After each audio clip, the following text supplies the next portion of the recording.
Votre magasin Coop PGA Extra de Montmagny et l'espace santé Rachel Berry sont fiers de s'associer à CEMA TV pour la présentation de cette émission d'information. Toujours soucieuse d'être près de sa communauté, votre coopérative d'alimentation s'implique dans le mieux-être de ses 150 employés, à toujours satisfaire davantage ses 6150 sociétaires et à répondre en tout point à leurs besoins, supporter les organismes de bienfaisance et les entreprises du milieu. Votre magasin Coop PGA Extra de Montmagny, c'est tout ça et bien plus. Bonne émission! L'émission Bonjour Côte-du-Sud, une présentation de votre Uniprix Daniel Lachance du complexe Santé Montmagny. Chez Uniprix Daniel Lachance, notre priorité, c'est d'abord vous offrir un service de proximité, personnalisé et professionnel. Des pharmaciens toujours disponibles pour assurer la qualité des soins. Les plus grandes marques dans les cosmétiques, un grand choix pour soins corporels, service rapide de livraison. Uniprix Daniel Lachance du complexe Santé Montmagny, 5 boulevard Taché-Ouest, 88 248 55 95. Les Caisses Desjardins de Montmagny-Lillet, fiers partenaires de l'émission Bonjour Côte-du-Sud. Les Caisses Desjardins de Montmagny-Lillet, fiers partenaires de l'émission Bonjour Côte-du-Sud. Tous ensemble, nous contribuons à faire rayonner des milliers de jeunes. Desjardins, toujours là pour faire briller la jeunesse. Mardi 15 décembre 2020. COVID-19, 86 nouveaux cas confirmés en Chaudière-Appalaches. Une hausse du compte de taxes de 1 % à Montmagny pour la prochaine année. Bernard Généreux est inquiet concernant des exercices conjoints de l'armée canadienne avec les forces militaires communistes chinoises. Un véhicule prend feu à Sainte-Félicité de Lillet. Promutuelle Assurance victime d'une cyberattaque. 9 propriétaires d'entreprises sur 10 ont toujours besoin d'aide, selon un sondage de la Fédération canadienne de l'entreprise indépendante. Prévention du suicide, Bernard Généreux, en faveur d'une ligne téléphonique nationale. Tous les détails de ces nouvelles dans un instant.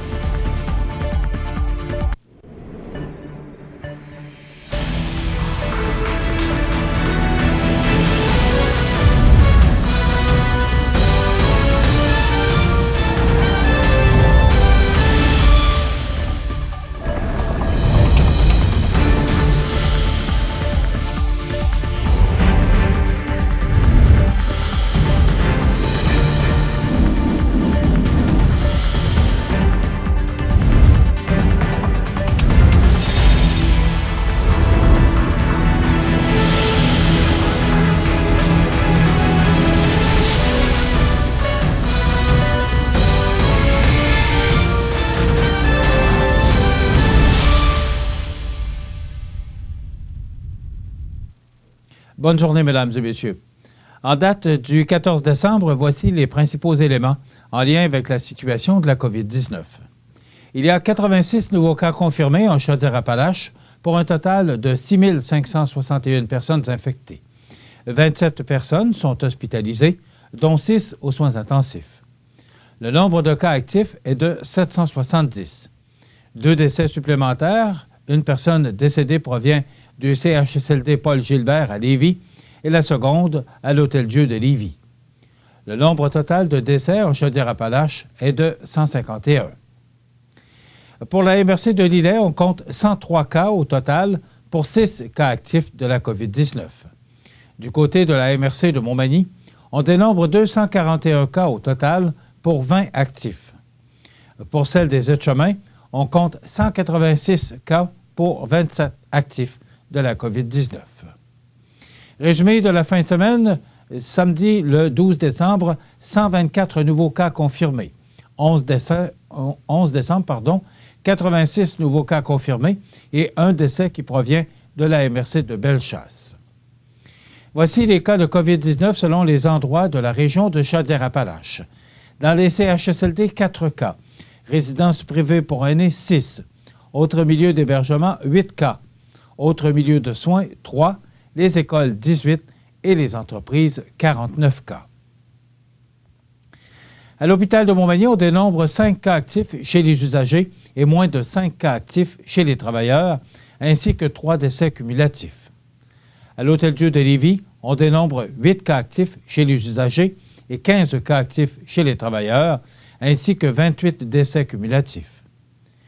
Hôpital de Saint-Georges, on dénombre 5 cas actifs chez les usagers et moins de 5 cas actifs chez les travailleurs, ainsi que 2 décès cumulatifs. Au CHSLD du Séminaire à Saint-Georges, aucun nouveau cas.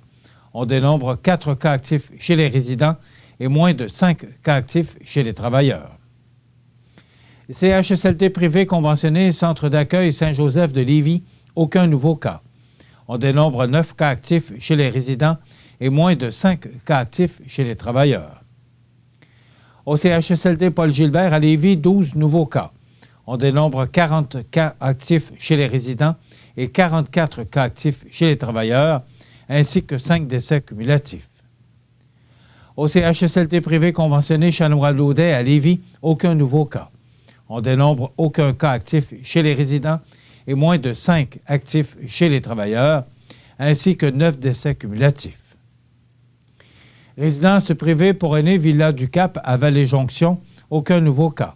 On dénombre 1 cas actif chez les résidents et moins de 5 cas actifs chez les travailleurs.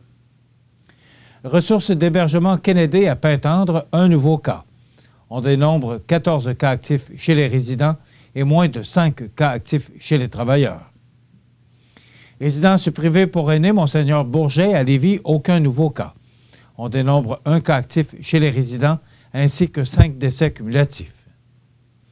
Résidence privée pour aînés Les Marronniers à Lévis, aucun nouveau cas. On dénombre 2 cas actifs chez les résidents et 7 décès cumulatifs. Résidence privée pour aînés Maison Louise-Élisabeth à Lévis, aucun nouveau cas.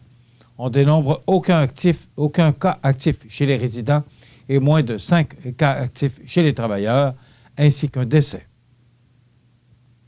Résidence privée pour aînés Seigneurie du Jasmin à Saint-Georges, 2 nouveaux cas.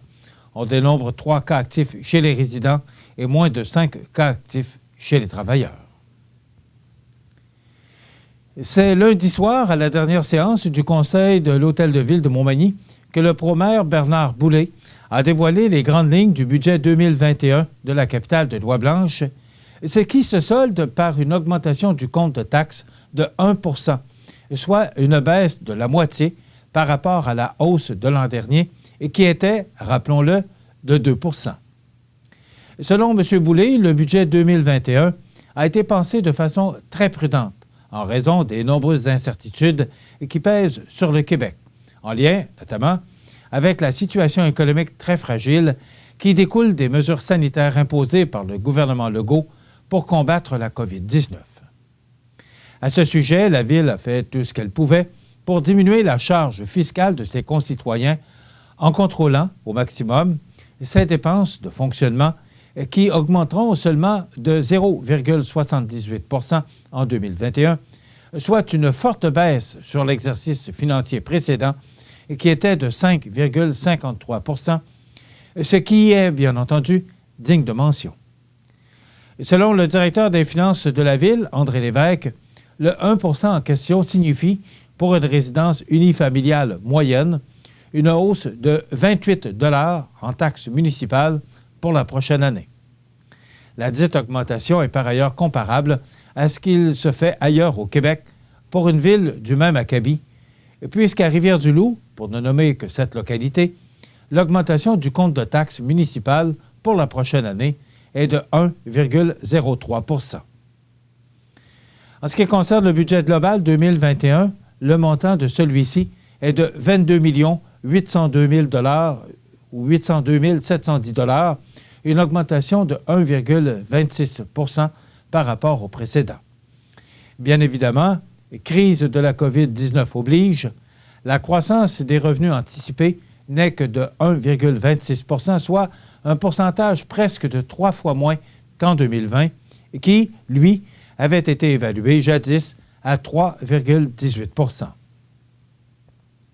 Par ailleurs, pour aider les citoyens en ces temps troubles, la Ville de Montmagny a déterminé qu'il était de son devoir, malgré sa limitation d'action en raison de ses champs de compétences, de maintenir les facilités de paiement qu'elle avait permises à ses citoyens lorsqu'est arrivé le premier confinement au mois de mars 2019.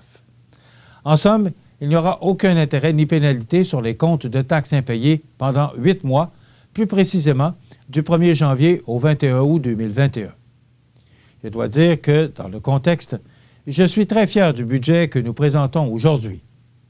Un budget se concluant pour les citoyens par une hausse moyenne du compte de taxes de 1 % et qui inclut toutes les taxes, soit la taxe foncière de l'ensemble des taxes de service, a expliqué fièrement Bernard Boulay. En terminant, pour 2021, la Ville de Montmagny procédera à des travaux majeurs sur l'avenue Bélanger, poursuivra l'aménagement de la piste cyclable et piétonnière vers l'ouest du boulevard Taché et continuera l'amélioration de ses parcs et espaces verts, notamment le terrain de baseball, les jeux d'eau du parc Saint-Nicolas et le circuit des Trois Ponts. L'achat d'une chenillette pour le déneigement des trottoirs et de bonbonnes d'oxygène pour les pompiers est également prévu. D'ailleurs, M. Boulay et M. Lévesque seront nos invités dans l'entrevue du jour diffusée sur nos ondes dans la dernière portion de notre émission d'aujourd'hui.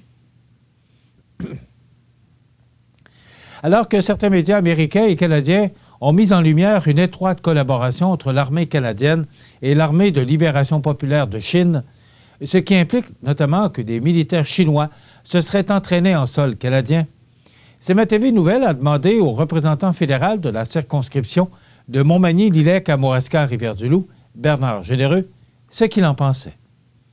Ce dernier s'est dit visiblement inquiet, car il estime que Justin Trudeau fait fi des conseils de militaires canadiens et américains au sujet de la Chine, en acceptant naïvement de coopérer avec les forces militaires communistes chinoises. Bernard Généreux se réfère ainsi à la position de son chef, le conservateur Erin O'Toole, position ayant été prise le 10 décembre dernier sur la question. Voici donc la déclaration de M. O'Toole. « Je suis très inquiet.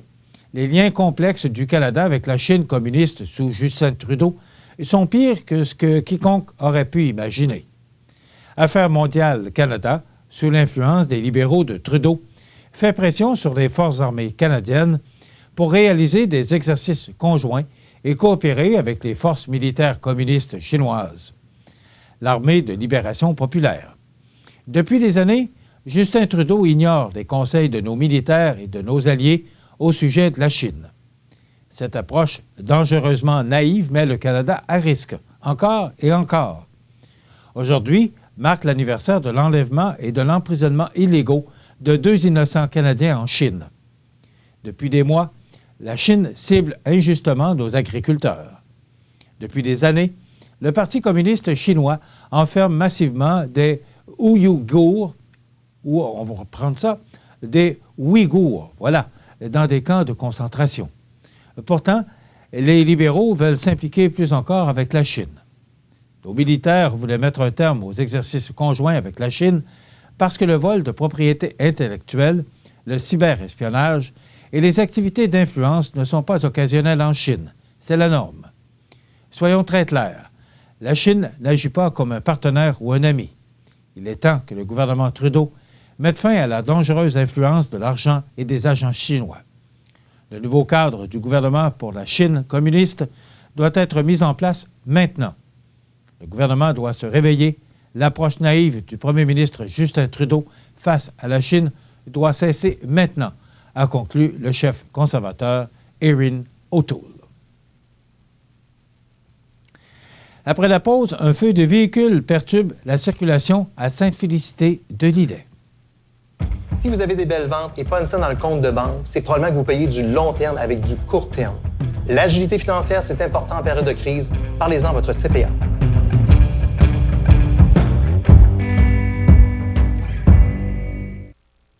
Votre Jean Coutu de Montmagny a revêtu ses plus beaux habits pour les fêtes encore cette année. L'équipe tient à vous rappeler en cette période l'importance de se rassembler, d'offrir et partager, de cultiver les traditions. Aujourd'hui, votre Jean Coutu de Montmagny veut vous remercier vous tous d'être là année après année. Merci d'entretenir la magie. Vous regardez CMA-TV, le réseau d'information de la Côte-du-Sud.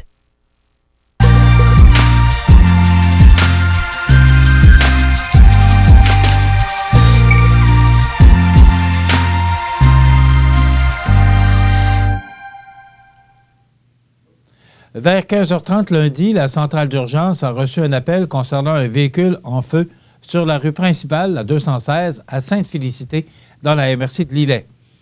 Les pompiers de la localité ont cependant pris rapidement le contrôle de la situation en éteignant l'incendie.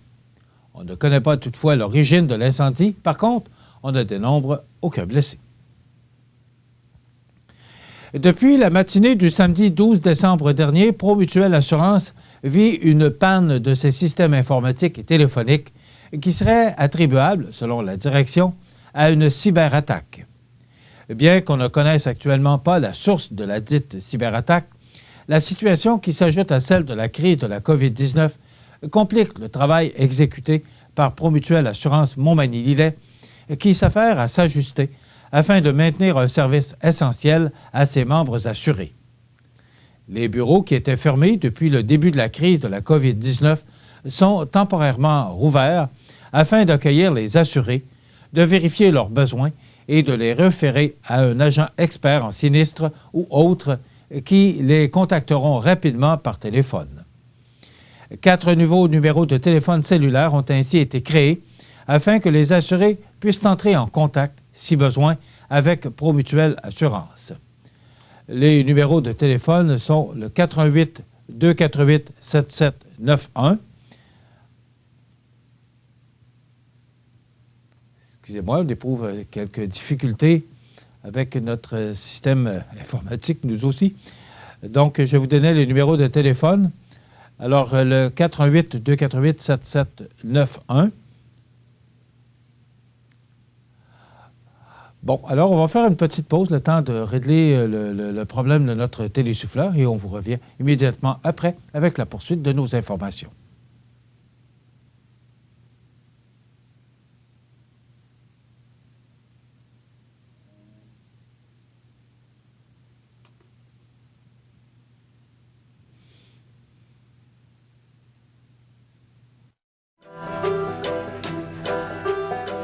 J'aime beaucoup lire. J'aime lire. Chez moi, j'ai pas beaucoup de livres. C'est amusant de lire des livres. Ça nous donne de l'imagination. Je voudrais avoir un livre sur les chats et les lapins. Un livre qui parle des extraterrestres. Des contes de fées. Un livre sur les dinosaures. Merci pour le livre!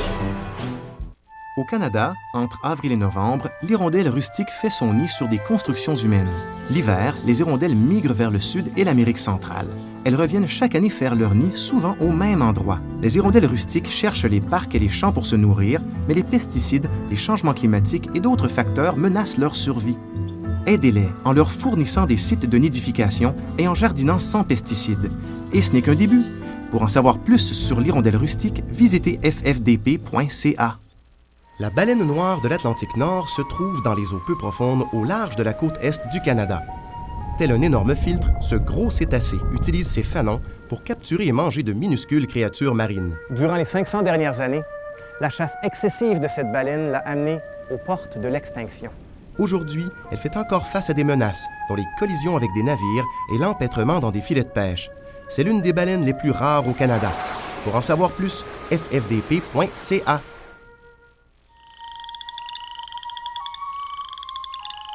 Les rainettes faux-grillons vivent au Canada, du Québec à la Colombie-Britannique et dans le Nord-Ouest. Ces petits amphibiens passent l'hiver gelés sous les débris forestiers. Ils chantent dès le réveil au printemps. Ce chant ressemble au bruit d'un ongle qui passe sur les dents d'un peigne. Les rainettes faux-grillons vivent dans plusieurs types de plans d'eau peu profonds. Et elles sont sensibles aux changements dans leur habitat. Pour en savoir plus sur les rainettes faux-grillons, ffdp.ca. Donc, on s'excuse pour ce problème technique. Je parlais donc de Promutuelle Assurance qui a vécu une cyberattaque. Selon la direction, les bureaux qui étaient fermés depuis le début de la crise de la COVID-19 sont temporairement rouverts afin d'accueillir les assurés, de vérifier leurs besoins et de les référer à un agent expert en sinistre ou autre et qu'ils contacteront rapidement par téléphone. 4 nouveaux numéros de téléphone cellulaire ont ainsi été créés afin que les assurés puissent entrer en contact, si besoin, avec Promutuelle Assurance. Ces numéros de téléphone sont le 88 248 7791, le 88 248 7761, le 88 291 7840 et le 88 469 3767. Notez que cette situation est temporaire et tout changement sera bien entendu transmis aux assurés de Promutuelle. Alors que l'année 2020 tire bientôt à sa fin, les défis rencontrés par les propriétaires de PME québécoises risquent d'être encore nombreux même en 2021. Selon un sondage exclusif mené par la Fédération canadienne de l'entreprise indépendante, la FCEI, révélé dans un communiqué de presse envoyé aux médias, 9 dirigeants de PME sur 10 ont encore besoin de soutien. Ces derniers souhaitent donc que Québec travaille sur l'allègement réglementaire, l'amélioration de l'aide aux entreprises et la réduction du fardeau fiscal comme principale priorité. Par ailleurs, dans une entrevue donnée lundi dernier à Choix Radio X, le vice-président Québec à la Fédération canadienne de l'entreprise indépendante, François Vincent, a déclaré que de 18 000 jusqu'à 30 000 PME pourraient fermer au Québec en raison de la crise de la COVID-19 et qu'un nouveau confinement général pourrait facilement augmenter le nombre de ces dernières. La grande majorité des propriétaires de PME, 61 %, demandent également au gouvernement du Québec de fournir des efforts supplémentaires pour réduire la paperasserie. Les résultats du sondage démontrent d'ailleurs que près de la moitié des chefs d'entreprise, à 48 %, souhaitent que de telles actions soient menées pour faciliter l'accès aux mesures d'aide qui leur sont dédiées. Les entrepreneurs mettent toute leur énergie pour surmonter la crise. Près de 2 entrepreneurs sur 5 au Québec travaillent beaucoup plus d'heures qu'avant. Réduire la paperasserie, ça veut dire leur offrir une denrée rare, du temps. Pensons-y. Ce temps leur permettra de se concentrer sur leurs priorités, qu'elles soient liées à la présente crise, au quotidien de l'entreprise, au développement des affaires, à la gestion du personnel ou encore à la planification des étapes à venir. L'allègement réglementaire représente un chantier névralgique pour la reprise économique et il se fait sans coût pour le gouvernement du Québec, a affirmé François Vincent, vice-président Québec à la Fédération canadienne des entreprises indépendantes. La Fédération de l'entreprise indépendante rappelle d'ailleurs que le coût total de la réglementation au Québec est évalué à 6,9 milliards de dollars annuellement et que celui-ci est près de 5 fois plus lourd à porter pour les entreprises de moins de 5 employés que pour les entreprises de plus de 100 employés. Selon les données recueillies par la Fédération, 6 PME québécoises sur 10, soit 60 %, demandent aussi au gouvernement du Québec de miser sur des programmes de soutien qui offrent des subventions plutôt que des prêts et plus de la moitié, soit 52 % d'entre elles, souhaitent que le gouvernement s'engage à maintenir des programmes d'aide tant et aussi longtemps que la crise durera. Voilà ce qui complète notre bulletin d'actualité pour aujourd'hui. Si vous avez des nouvelles à nous transmettre, vous pouvez le faire en communiquant avec notre salle des nouvelles au 418-281-1313, poste 226. Ou encore, vous pouvez nous écrire à nouvelles@cmatv.ca. Vous pouvez également nous suivre, comme plus de 13 140 personnes le font maintenant, sur la page Facebook de cmatv.ca. Vous êtes à l'antenne du réseau de télévision CMA-TV, le média le plus regardé et le plus suivi. Ce qui le confirme, le média numéro 1 sur la Côte-du-Sud. Voilà, c'est tout pour l'instant. Dans quelques minutes, les prévisions de la météo, les heures de la marée et l'état des routes.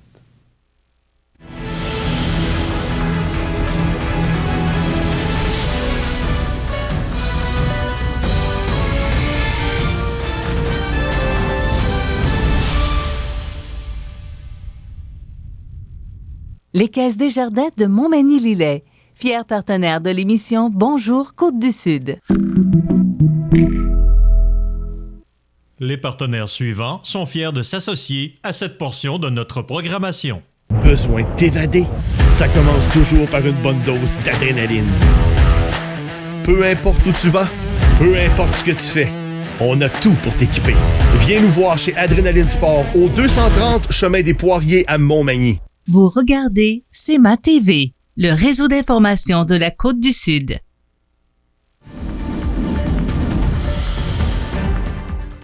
Alors hier, une journée somme toute quand même appréciable. C'était pas trop froid, c'était quand même très confortable. Maintenant, là, ça va changer. Il faudra s'habiller chaudement parce que les nuits seront très froides. Les journées également, il y aura du vent, donc il y aura refroidissement éolien. D'abord, on va regarder l'image radar de ce mardi 15 décembre. Il y a encore des zones de neige, là, de précipitations, particulièrement là, au-dessus du Nouveau-Brunswick, de la Nouvelle-Écosse et au-dessus des Grands Lacs. Mais rien de bien important, rien de majeur. Maintenant, pour les prévisions, nous prévoyait de la neige au cours de la nuit dernière et tôt ce matin. On n'en a pas eu. Le dégagement qui s'est amorcé tôt ce matin, il y avait de la poudrerie par endroits, semble-t-il, mais pas dans notre région. Vent d'ouest de 30 km avec des rafales à 50 ce matin, ce qui fait que c'est pas mal froid. Température à la baisse pour atteindre moins 11 cet après-midi. Avec le vent, on pourrait ressentir moins 14 en avant-midi et moins 20 en après-midi. Ce soir et la nuit prochaine, quelques nuages, vent jusqu'à 15 km/h. Température stable à près de moins 14 degrés. Avec le vent, moins 20. Pour mercredi, généralement ensoleillé, avec des vents jusqu'à 15 km/h, température stable à près de moins 13 avec le vent. On pourrait ressentir moins 16 pour mercredi matin et moins 22 en après-midi. Donc, ce sera froid là, pour les prochains jours. Pour jeudi, alternance de soleil et de nuages avec un maximum de moins 9. Pour vendredi, c'est du soleil et à chaque jour, voyez-vous, on gagne quelques petits degrés. Donc, vendredi, ce sera un petit peu moins froid avec un maximum de moins 7. Pour la fin de semaine, eh bien, on nous réserve du temps nuageux pour samedi et dimanche. Maximum de moins 6 pour samedi, ce sera beaucoup plus confortable. Et pour dimanche, du temps nuageux, 40 % de probabilité d'averse de neige avec un maximum très confortable de moins 2 degrés. Et pour lundi, 21 décembre, nuageux, avec 60 % de probabilité d'averse de neige et un maximum de moins 1. Donc, jusqu'à vendredi, là, les températures demeureront froides et à compter de la fin de semaine, ça va s'adoucir considérablement. Les normales de saison à ce temps-ci de l'année sont de moins 5 le jour, moins 15 la nuit. Le soleil s'est levé à 7h21 ce matin et se couchera à 15h54, heure normale de l'Est. Hier, aucune précipitation reçue. On a enregistré un maximum de moins 1,5 degrés et au cours de la nuit dernière, de moins 9 degrés. La pression barométrique est à 101 kPa à la hausse. L'humidité est à 52 %. Les vents soufflent actuellement de direction ouest-nord-ouest à 23 km/h en rafale à 35 km/h. Il fait actuellement moins 8 degrés à 8h27 sous un ciel variable. Et avec le vent, on peut ressentir ce matin moins 18. Donc, c'est vraiment beaucoup plus froid. Et comme annoncé, on vous donne les heures de marée ce matin, justement, en me rendant au studio. Je voyais le bateau qui fait la navette entre Montmagny et l'Île-aux-Grues, qui faisait son départ vers l'Île-aux-Grues. Donc, pour les heures de la marée, elle était haute à 5h14, elle sera basse à 11h50 et de nouveau haute à 17h25 ce soir. L'état des routes présenté par le garage Fernand Landlois à Montmagny, qui offre le service de remplacement de pare-brise, la peinture et le débosselage de votre carrosserie. Le garage Fernand Landlois est membre de la bannière Car Expert. Le garage Fernand Landlois et Fils, 4e rue Montmagny, 248-5622. Alors, l'état des routes, eh bien, d'abord la 132 qui mène de Lévis vers Saint-Michel. Donc, jusqu'aux alentours de Saint-Vallier, là, c'est partiellement enneigé. Ça peut être glacé. Pour l'autoroute 20, eh bien, c'est la même situation. C'est jusqu'à Beaumont que ça peut être enneigé et glacé. Donc, la 132 de Saint-Vallier vers Montmagny, Saint-Jean-Port-Joli et la Pocatière, c'est sur pavage. C'est la même situation de Beaumont vers Montmagny et Saint-Jean-Port-Joli et la Pocatière pour l'autoroute 20. C'est dégagé. La 279 de Beaumont vers Saint-Damien, c'est partiellement enneigé et glacé. La 281 de Saint-Michel vers Saint-Philémon, c'est partiellement enneigé et glacé. La 283 de Montmagny vers Saint-Paul et Saint-Fabien, c'est enneigé. Et il en est de même pour Saint-Jean-Port-Joli. C'est partiellement enneigé de Saint-Jean-Port-Joli à Sainte-Perpétue. Et la 204 vers Saint-Pamphile, Saint-Fabien-de-Penay, Saint-Just, c'est enneigé. Desjardins et ses membres sont toujours là pour faire briller la jeunesse. Les jeunes ont des rêves, des ambitions, des projets. Et les Caisses Desjardins de Montmagny-Lillet sont fiers de les soutenir et de les faire rayonner. Desjardins, toujours là pour faire briller la jeunesse. Vous regardez CEMA TV, le réseau d'information de la Côte-du-Sud. Les anniversaires IGA vous sont présentés par votre magasin Coop IGA Extra de Montmagny, qui vous rappelle que bien manger, ça commence dans votre magasin Coop IGA Extra de Montmagny. Venez vivre la différence à votre magasin Coop IGA Extra de Montmagny. Eh bien, c'est aujourd'hui le 15 décembre 2020. C'est le temps de souhaiter bon anniversaire à nos jubilaires de ce 15 décembre 2020. Bien, aujourd'hui, c'est l'anniversaire à Hélène Isabelle. C'est votre sœur Francine et votre filleul Mathieu qui vous souhaitent un bel anniversaire, une belle journée de fête à vous, Hélène Isabelle, en ce 15 décembre. Et aujourd'hui, il a 9 ans. C'est l'anniversaire à Benjamin Caron. Bon anniversaire, Benjamin, et toute la famille, Pamela, Alexandre, Lucette, Marc-Antoine, Michel, te souhaite une belle journée de fête. C'est sûr que Léa également te souhaite une belle journée de fête. Et passe du bon temps, mon ami, en cette belle journée de fête. Voilà. Sur la scène nationale, maintenant, c'est l'anniversaire aujourd'hui à Nicole Boulanger. Nicole qui a fait les belles années de la télévision à Télé 4 à Québec avec l'émission De Tout de tous en compagnie de Claude Mercier, originaire de Montmagny. Vous vous souvenez de ça sûrement sur l'heure du midi. Chantal Petitclerc, ex-marathonienne en fauteuil roulant et sénatrice, elle a 51 ans. Mario Marois, défenseur de la Ligue nationale de 77 à 92, 63 ans. Don Johnson, acteur Miami Vice, producteur, réalisateur et chanteur américain, 71 ans. Et Maître Guy Bertrand, avocat de Québec, il a 83 ans aujourd'hui. Les disparus de ce 15 décembre 2019, Monique Lérac, 91 ans, icône de la chanson québécoise considérée comme la plus grande interprète des compositeurs et poètes d'ici.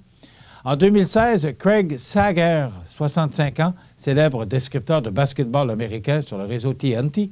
En 2015, Ken Pogue, 81 ans, acteur canadien. 2014, Booth Coleman, 91 ans, acteur américain.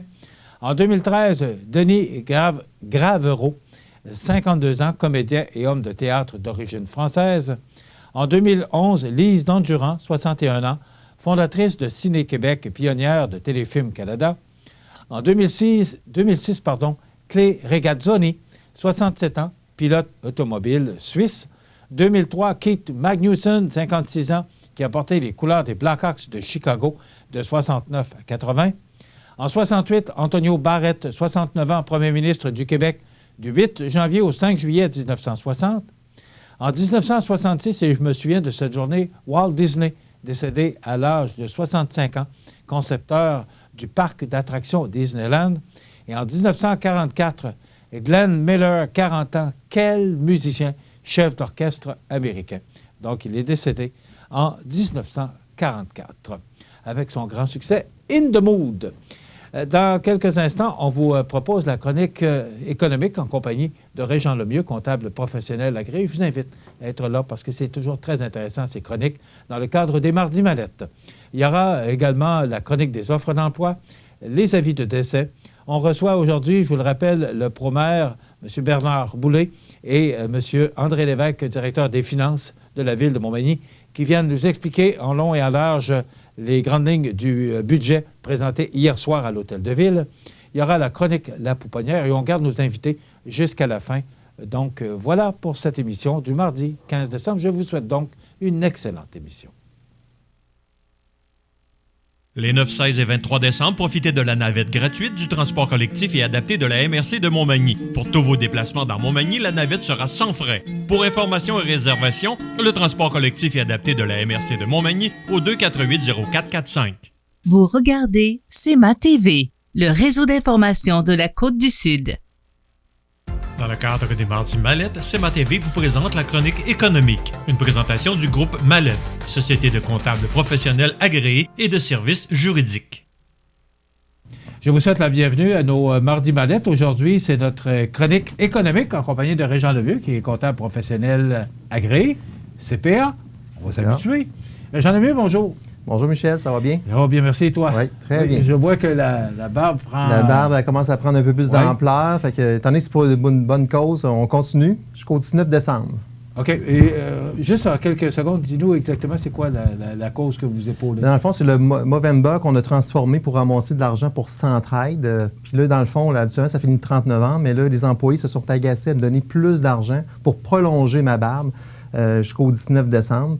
La bonne nouvelle, le matin, Michel, on peut annoncer l'argent qu'on a ramassé. Donc, 100% des employés ont donné de l'argent de Mallette et on a ramassé plus de 12 000 12 000 12 000 qui va être redonné à Centraide dans la région.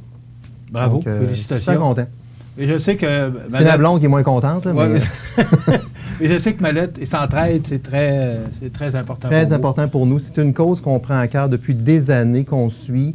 Dans le sens, c'est tout Québec-Mauricie qui s'en occupe pour la cause Centraide. Et pour chacune des régions, on remet les éléments. Parce que Centraide, ça vient toucher plusieurs organismes. Dans le fond, c'est comme un conducteur qui remet aux organismes du coin. Oui, c'est important que tu dises du coin, parce que ça revient chez nous. Oui, effectivement. Nous, c'est important. Le 12 000 qu'on a ramassé, il reste à Montmagny. Bravo, félicitations à toute l'équipe Michel. Mallette. Régent, aujourd'hui, on va parler compte d'urgence pour les entreprises canadiennes. Ça s'appelle le CUEC. Dis-nous exactement ce que c'est. Oui, dans le fond, le CUEC avait été mis en place il y a déjà quelques mois. On parlait du fameux 40 000 $ qui avait été octroyé pour les entreprises, donc 40 000 de prêts potentiels qui étaient garantis par le gouvernement fédéral. Et le gouvernement le remet par l'intermédiaire des institutions financières. Donc, chacune des institutions financières a la possibilité d'offrir à leur clientèle le 40 000. L'avantage de ce 40 000-là, c'est que dans le fond, il ne porte pas intérêt jusqu'au 31 décembre 2022, donc pour remettre de l'argent rapidement dans les coffres des entreprises. Et si on remet l'argent avant le 31 décembre 2022, on obtient une subvention de 10 000 $. Donc, on remet seulement 30 000 $. C'est automatique, là? C'est automatique, effectivement. Okay. Donc, au ceux qu'on s'est qualifié à ça, là. Et les critères de qualification, pour en parler un peu, il faut avoir une masse salariale entre 20 000 et moins de 1,5 million. Donc, on touche vraiment davantage plus la PME, 20 000 de masse salariale annuelle. Moins de 1,5 million pour éviter d'avoir les grandes entreprises admissibles à ces programmes-là. Et pour les travailleurs autonomes, ils l'ont permis aussi. Il fallait démontrer des dépenses de 40 000 $. Donc, des dépenses qui sont non reportables. Exemple, le service de la dette, capital et intérêt, les assurances, les taxes, les permis, les téléphones cellulaires. Donc, si l'addition de toutes ces dépenses-là démontre 40 000, vous êtes également aussi admissible, même si vous avez, en tant que travailleur autonome, vous ne prenez pas de salaire parce que vous êtes imposé sur le profit que vous faites annuellement. Donc, ça, c'est un premier programme qui avait été instauré, le fameux 40 000. Et là, on fait quoi, Jean, pour s'en prévaloir ou vérifier si on est admissible? Bien, si on veut le vérifier, c'est assez simple. Vous allez sur votre compte de banque mettons, si on prendrait l'exemple de Desjardins, vous allez sur Desjardins, vous allez cliquer dans votre compte de banque commercial et vous avez un message qui va vous apparaître, on le voit d'ailleurs, je l'ai testé ce matin, on voit un message apparaître qui vous invite à aller dans le lien du compte d'urgence aux entreprises canadiennes. Et là, vous allez compléter le formulaire.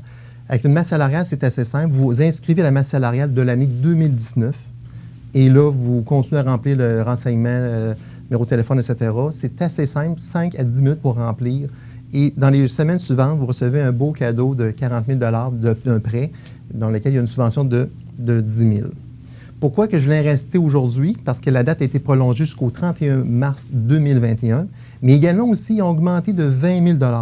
Donc, il est possible pour ceux-là qui avaient fait la première demande d'aller voir s'ils sont admissibles pour la deuxième demande, c'est-à-dire le 20 000. Et là, ça va faire un prêt combiné de 60 000. Et là, on va remettre sur ce 20 000-là encore un autre 10 000. Donc, 60 000 et on va redonner seulement à l'institution financière à la fin 40 000. Donc, on parle d'une subvention potentielle de 20 000. C'est quand même beaucoup d'argent. Comme comptable, tu vois ça comment? Parce qu'il faut la remettre. C'est sûr qu'il n'y a pas d'intérêt. C'est sûr qu'il y a 20 000 $ de subvention qu'on ne remet pas. Mais comme comptable, est-ce que tu le conseilles? Je le conseille parce que, dans le fond, c'est un prêt qui est fait. Donc, ça vient réinjecter de l'argent dans le liquide. Il est sans intérêt. Donc, ça peut être une façon de venir renflouer vos marges de crédit. Puis, il faut comprendre que le gouvernement, là, même si présentement, vous avez une situation qui dit, bien, il me semble que je n'aurai pas besoin de cet argent-là parce que ça va quand même assez bien, ma liquidité. Il faut prévoir toujours pour les 2 prochaines années. Parce que le gouvernement, lui, le voit vraiment pour les 2 prochaines années. Donc, j'ai un client, entre autres, qui m'a dit que je ne le prendrai pas, je n'ai pas besoin. Mais 6 mois après, il s'est rendu compte qu'il y a eu une difficulté par rapport à ça. Donc, il était content de l'avoir pris, finalement, son fameux 40 000 $, là, qui aujourd'hui est rendu 60 000 $. Donc, normalement, au départ, il disait que le fameux 20 000 qu'il rajoutait, c'était plus pour les gens qui étaient en situation critique en pandémie. Mais quand on va voir pour le compléter, ça semble assez facile de l'obtenir. Fait que moi, je vous invite à aller le faire en sachant, entre autres, que, bien entendu, que vous devez être un peu... On ne sait pas qu'est-ce qui va se passer. Fait que présentement, ça va bien. Dans 3 mois, hein, on sait, avec la pandémie, là, personne ne le sait. On n'a pas de boule de cristal par rapport à ça. Maintenant, les frais de bureau à domicile pour le télétravail. Oui, ça, le frais de bureau à domicile pour le télétravail, pourquoi j'en parle aujourd'hui, c'est qu'on a beaucoup de questions par rapport à ça. C'est qu'avant ça, pour avoir droit aux frais de bureau à domicile, c'était simple. Il fallait que tu travailles plus de 50 % dans l'année chez toi. Ou l'autre critère, dans le fond, tu recevais des clients chez vous. Exemple, des coiffeuses, des physiothérapeutes, des gens qui reçoivent leur clientèle chez eux sont admissibles aux frais de bureau à domicile. Là, on va vous présenter à l'écran les dépenses qui sont admissibles par rapport à ça. Donc, on parle soit du loyer, si vous êtes locataire, ou les intérêts sur la dette à long terme, si vous êtes propriétaire. Les services publics, on parle de chauffage, électricité, qui sont admissibles à ces dépenses-là. Les fournitures de bureau, bien entendu, et les coûts de réparation mineurs qu'on pourrait faire, mettons, sur notre maison, là, mais qui aura un lien par rapport au bureau. Là. Mettons, tu peux réparer à l'entrée pour rentrer au bureau, ça peut être une dépense mineure. On ne parle pas de dépenses majeures, mais mineures qui peut être admissible à ça. OK? Oui, c'est parce que moi, je me pose la question. Aujourd'hui, le premier ministre insiste pour que les entreprises envoient les employés à la maison en télétravail. Est-ce que pour les entreprises, il y a des bénéfices à ça ou encore pour les employés qui travaillent à la maison, est-ce qu'ils peuvent passer des dépenses là-dessus? Bien, c'est ça que le gouvernement a venu élargir davantage. Parce qu'au départ, quand on lit un peu ce que je viens de vous mentionner, les gens en télétravail n'ont pas passé l'année au complet en télétravail. Ça a commencé à la mi-mars. Donc, il n'était pas normalement admissible au télétravail. Donc, ça prend 12 mois. Ça prenait 12 mois. Là, l'avantage, ils ont dû assouplir cette règle-là en disant que si vous avez été en télétravail durant la période de pandémie, vous allez être admissible aux frais de bureau à domicile. OK? Et la façon de le calculer, c'est toujours au prorata de l'espace que vous utilisez. Exemple, si vous avez 200 pieds carrés de la maison sur 2000 environ, c'est une maison normale, 2000 pieds carrés de superficie là, de travail, ça vous donne, mettons, 10 %. OK? Donc, 200 sur 2000, donc 10 % d'espace que vous utilisez pour fin de travail à la maison. Là-dessus, on va venir faire 9,5 mois. Pourquoi?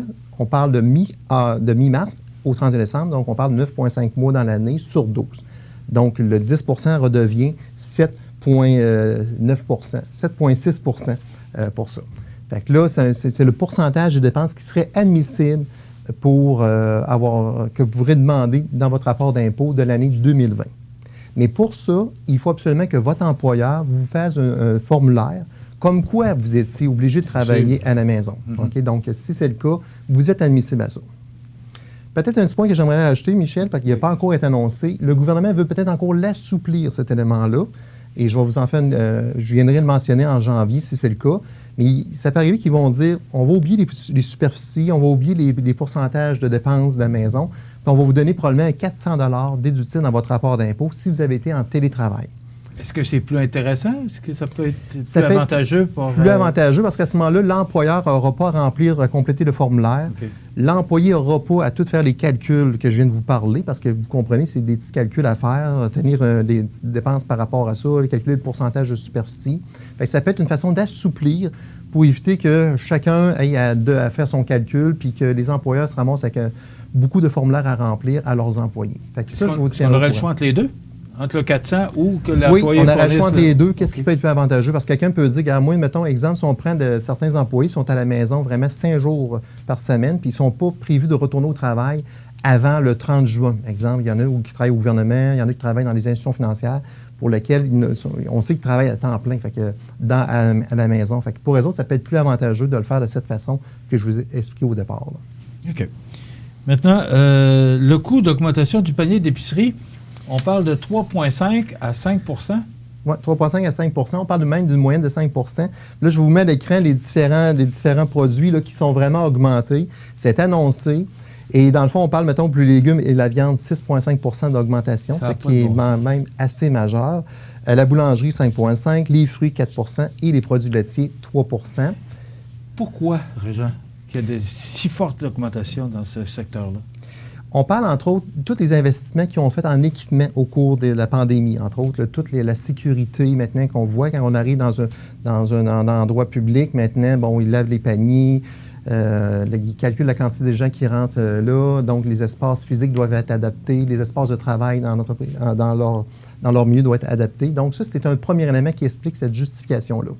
Il parle aussi de tous les problèmes qu'on vit aussi dans le monde par rapport au climat. Donc, qui va faire, entre autres, mettons, en Californie, lorsqu'il y a des feux importants, bien, tous les fruits qui arrivent de ça, de cet endroit-là, ils ont été affectés gravement par la quantité qui n'a pas pu être produite. Ça, c'est un autre élément qui parle. Et c'est pas mal ça, entre autres, les deux principales raisons qui donnent sur l'augmentation du panier d'épicerie. Est-ce que selon toi, c'est justifié? Bien, là, est-ce que selon... C'est une question que je lui pose là. Personnellement, j'aime autant dire non, là, mais on voit que c'est une augmentation. C'est sûr qu'on savait qu'on allait avoir une facture à un moment donné par rapport à la pandémie. On le voit, là, toutes les restrictions qu'ils mettent, le nombre d'employés de plus qu'ils mettent par rapport lorsqu'on arrive dans un commerce. Un jour ou l'autre, cette facture-là doit être refilée au consommateur. Le consommateur, lui, il doit comprendre que ça vient affecter beaucoup son pouvoir d'achat, 5 d'augmentation d'épicerie, parce qu'on parle en moyenne une épicerie pour 2 adultes, 2 enfants, donc une famille, mettons, typique, là, on parle de 13 000 par année. Donc, 13 000 par année qui seraient remis là-dessus, 695 par semaine que ça coûte d'épicerie. Et Michel, je ne sais pas si tu savais, mais les personnes qui coûtent le plus cher à la maison, c'est qui? C'est les ados masculins. Parce qu'ils mangent. Parce qu'ils mangent. Donc, eux, on parle qu'ils coûtent plus de 4 000 par année lorsqu'ils sont rendus entre l'âge de 15 à 20 ans. Là, c'est une petite anecdote que je voulais vous dire ce matin, là, mais c'est eux autres qui coûtent le plus cher dans une famille là, pour l'épicerie. Là. Maintenant, si le temps, la vision des banques dans la reprise économique... Oui, dans le fond, je l'ai mentionné un peu, c'est que dans le fond, les institutions financières ont donné le premier constat de leur dernier trimestre de l'année financière. Inquiétez-vous pas, ça va bien, les banques, là, en général, donc les profits sont toujours au rendez-vous. Ils ont des baisses. J'avais pas d'inquiétude. Pas d'inquiétude là-dessus. Mais ils ont eu des baisses, bien entendu, à cause de la pandémie. Et toutes les banques sont d'accord ils ont venu réduire leur provision de mauvaises créances. Donc, ça veut dire quoi? Ça veut dire que les mauvaises créances qu'ils pensaient d'avoir par des faillites au niveau des entreprises, au niveau des particuliers, ont été réduites. Et ça, c'est un signal que ça nous envoie à nous, là, en termes d'économie, pour dire, bien, il y a peut-être une reprise économique qui s'en vient davantage et les banques sont moins négatifs par rapport à l'année 2021 qui s'en vient. Donc, ils ont revu à la baisse les provisions de leur compte qui pourraient être de mauvaises créances. Tu es directement impliqué avec les gens d'affaires, les entrepreneurs. Est-ce que les banques sont plus ouvertes ou plus fermées? Comment ça se passe dans le domaine du crédit actuellement avec les entrepreneurs? Parce que là, on a besoin, on mentionne des programmes pour la liquidité des entreprises, mais est-ce que par rapport aux investissements dans les entreprises, est-ce que les banques sont ouvertes? On a connu vraiment 2 phases là-dedans. Je vais vous dire que quand la pandémie est annoncée, là, on parle entre la période du mois de mars et le mois de juin, on a senti vraiment un resserrement des banques là, par rapport aux projets d'investissement, par rapport au transfert de relève, etc. Donc, il y avait déjà des signaux en disant on préfère voir qu'est-ce qui va se passer. Donc, c'est peut-être une réaction normale. Donc, entre le mois de mars et le mois de juin, les banques ont vraiment resserré leur coffre par rapport à ça. Là, je vous dirais que plus les mois avancent, plus on sent que les institutions financières semblent vouloir revenir comme à la normale, dans le fond, pour les projets d'investissement, pour les projets de transfert de relève. Donc, on sent vraiment une énergie. D'ailleurs, la provision qu'ils ont vu baisser, c'est un autre exemple. Mais moi, je sens présentement que tous les transferts qu'on fait actuellement, les projets d'investissement sont regardés comme avant la pandémie. Ah oui? Oui, pratiquement comme avant la pandémie. Et pour les profits des banques? Est-ce que tu vois encore... Est-ce que tu es positif ou... Oui, bien dans le fond, il faut comprendre que le monde, il y a une croissance, comme j'avais mentionné, qui s'en vient. Ça, c'est très positif pour les banques. Lorsqu'il arrive une croissance, dit dépenses, dit projets, dit prêts qui vont être réalisés auprès des institutions. Parce qu'avec le confinement, on parle beaucoup de faillites. Puis de... Oui. Alors, c'est sûr que ça implique directement les profits des banques. Là. Oui, effectivement. Fait que ça, pour l'instant, on n'a pas tellement des renseignements là-dessus, mais c'est très positif là-dessus. Quand on parle avec les syndics, ils nous disent que la vague s'en vient. Fait que chacun a un peu leur jeu de rôle par rapport à ça. Là. Une autre vague, mais celle-là, c'est la vague. Ça va être la vague un peu plus négative, oui. Merci beaucoup. Chronique très intéressante. Notre chronique économique présentée toutes les 2 semaines avec Régent Lemieux dans le cadre des Mardis Mallettes. Je vous invite à composer le 248-5777 pour rejoindre Régent ou encore ses collègues pour avoir des conseils parce que je vous dirais qu'on est dans une période où les conseils sont importants et judicieux. Merci beaucoup, Régent. On se retrouve dans 2 semaines. Merci, Lan. Voilà, ça complète. Dans le cadre des Mardis Mallettes, CMA-TV vous présente la chronique économique, une présentation du groupe Mallette, société de comptables professionnels agréés et de services juridiques. Si vous avez des belles ventes et pas une scène dans le compte de banque, c'est probablement que vous payez du long terme avec du court terme. L'agilité financière, c'est important en période de crise. Parlez-en à votre CPA.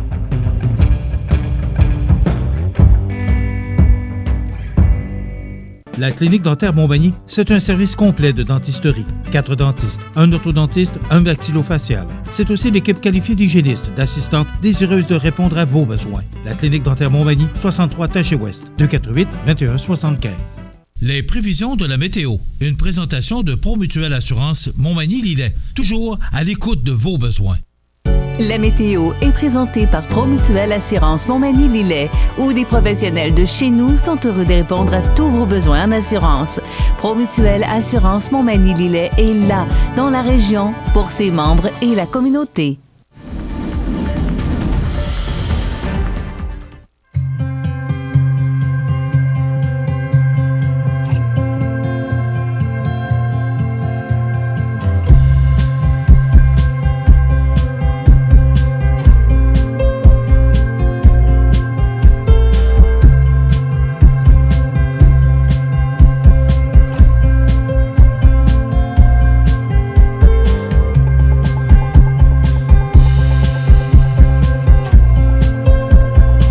Vous regardez CEMA TV, le réseau d'information de la Côte-du-Sud.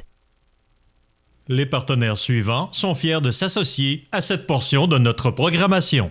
Votre Jean Coutu de Montmagny a revêtu ses plus beaux habits pour les fêtes encore cette année. L'équipe tient à vous rappeler en cette période l'importance de se rassembler, d'offrir et partager, de cultiver les traditions. Aujourd'hui, votre Jean Coutu de Montmagny veut vous remercier vous tous d'être là année après année. Merci d'entretenir la magie. La chronique des offres d'emploi présentée par le Centre d'aide et de recherche d'emploi Montmagny-Lillet, le CAR, organisme à but non lucratif, à Montmagny, Saint-Fabien-de-Panay, Saint-Pamphile et Saint-Jean-Port-Joli. 418-248-9559 ou lecar.ca.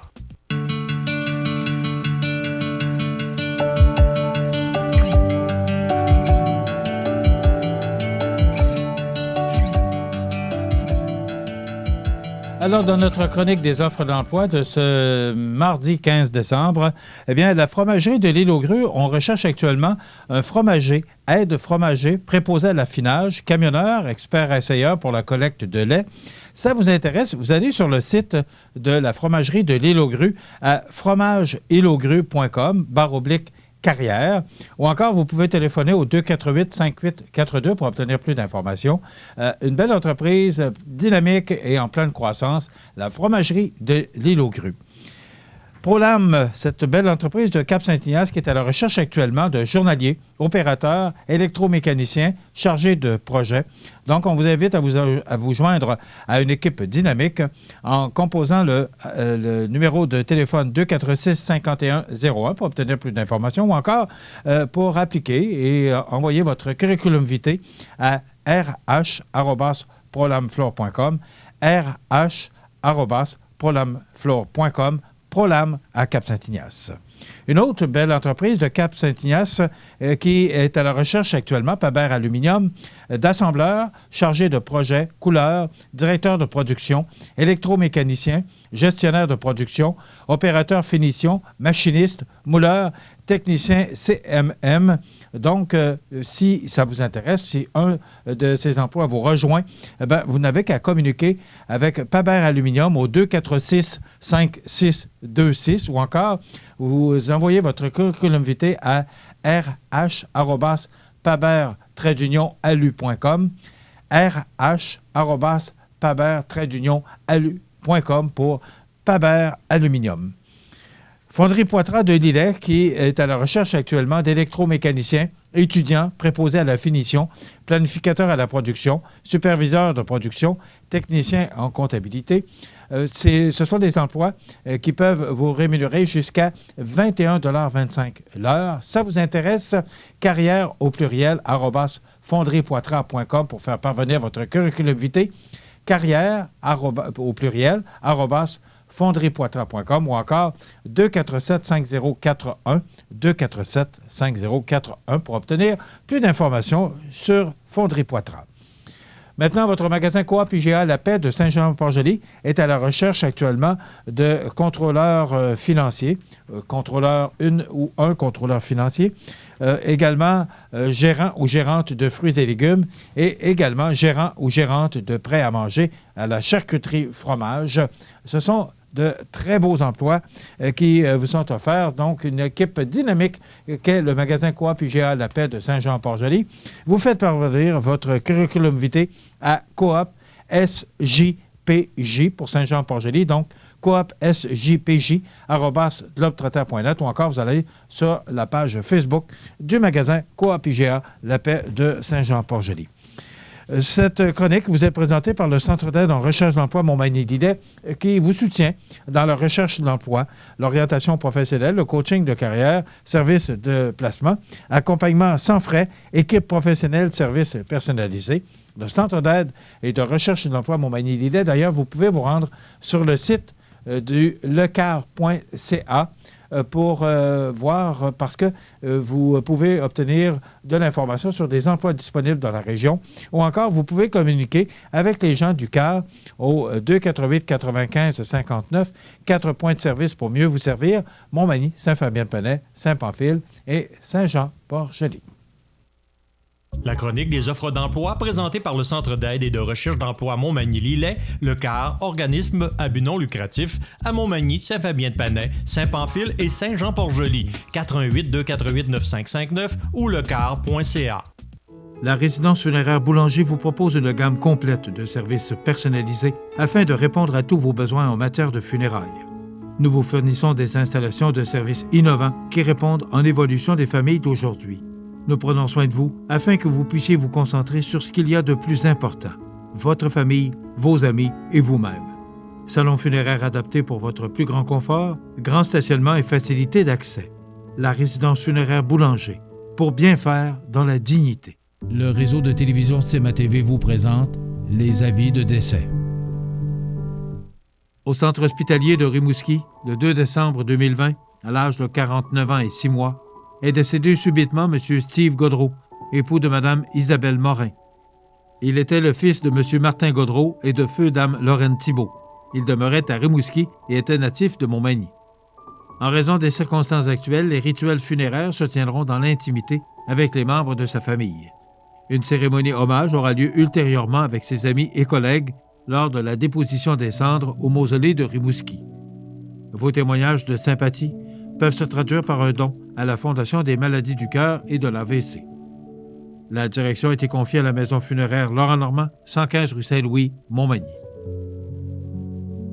À la maison d'Hélène de Montmagny, le 12 décembre 2020, à l'âge de 72 ans, est décédée Mme Lorraine Thériault, épouse de M. Gilles Deschênes. Fille de feu Dame Amélia Dupont et de feu M. Henri Thériault, elle demeurait à Saint-Jean-Port-Joli. De sincères et chaleureux remerciements sont adressés au Dr Jacques Rivet, au Dr Annie Mercier, aux membres de l'équipe en oncologie de l'hôpital de Montmagny, à l'ensemble du personnel du service des soins à domicile du CLSC de Saint-Jean-Port-Joli, ainsi qu'à celui de la Maison d'Hélène pour leur soutien, leur accompagnement et les excellents soins. Vos témoignages de sympathie peuvent se traduire par un don à la Maison d'Hélène ou à la Fondation des services de santé de la MRC de Lillet.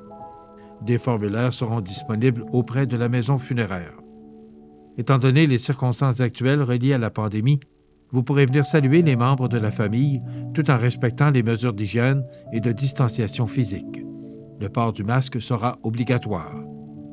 Les membres de sa famille vous accueilleront à la résidence funéraire de la Durantaye et Fils, 4, chemin du Roi-Ouest, Saint-Jean-Port-Joli, jeudi 17 décembre de 11h à 14h.